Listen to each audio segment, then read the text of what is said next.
ಮೃದುವಾದ ಜೋಳದ ರೊಟ್ಟಿ.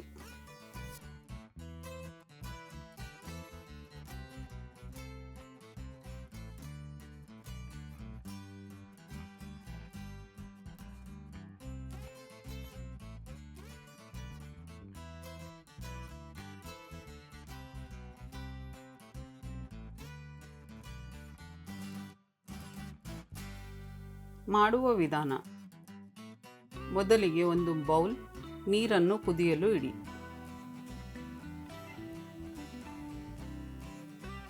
ಅರ್ಧ ಟೀ ಸ್ಪೂನ್ ಕಲ್ಲುಪ್ಪನ್ನು ಹಾಕಿಕೊಳ್ಳಿ. ನೀರು ಕುದಿಯುವಷ್ಟರಲ್ಲಿ ಒಂದು ಬೌಲ್ ಜೋಳದ ಹಿಟ್ಟನ್ನು ಒಂದು ದೊಡ್ಡ ಬೇಸನಿಗೆ ಹಾಕಿರಿ. ಅದಕ್ಕೆ ಕುದಿಯುತ್ತಿರುವ ನೀರನ್ನು ಸ್ವಲ್ಪ ಸ್ವಲ್ಪ ತೋರಿಸಿರುವ ರೀತಿಯಲ್ಲಿ ಹಾಕಿಕೊಳ್ಳಿ. ಅದನ್ನು 10 ನಿಮಿಷ ಆರಲು ಬಿಡಿ. ಈಗ ತೋರಿಸಿರುವ ಹಾಗೆ ಹಿಟ್ಟನ್ನು ಚೆನ್ನಾಗಿ ಮೃದುವಾಗಿ ಕಲಸಿಕೊಳ್ಳಿ. ಬೇಕಾದರೆ ನೀರನ್ನು ಹಾಕಿಕೊಳ್ಳಿ.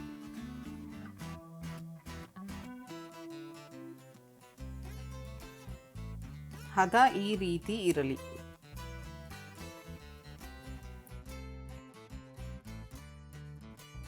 ಈಗ ಒಂದು ಉಂಡೆಯನ್ನು ಮಾಡಿಕೊಳ್ಳಿ.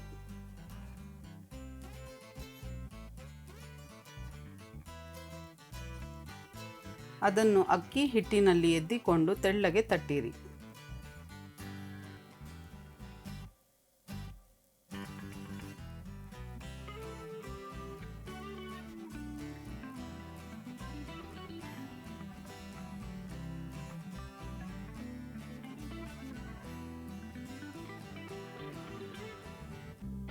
ನಂತರ ಅರೆದಿಟ್ಟಿರುವ ರೊಟ್ಟಿಯನ್ನು ಚೆನ್ನಾಗಿ ಕಾದಿರುವ ಹೆಂಚಿನ ಮೇಲೆ ಹಾಕಿರಿ. ಅದಕ್ಕೆ 5 ನಿಮಿಷ ಬಿಟ್ಟು ನೀರನ್ನು ಸವರಿಕೊಂಡು ಮಗುಚಿಕೊಳ್ಳಿ.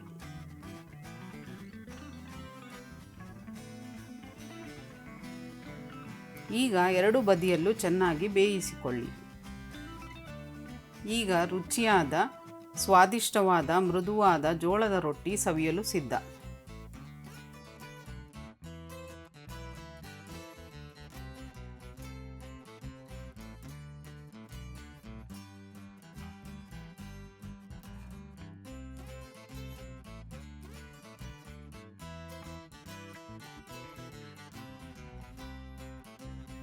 ಈ ವಿಡಿಯೋ ಇಷ್ಟ ಆದಲ್ಲಿ ಲೈಕ್, ಶೇರ್ ಹಾಗೂ ಸಬ್ಸ್ಕ್ರೈಬ್ ಮಾಡಲು ಮರೆಯಬೇಡಿ.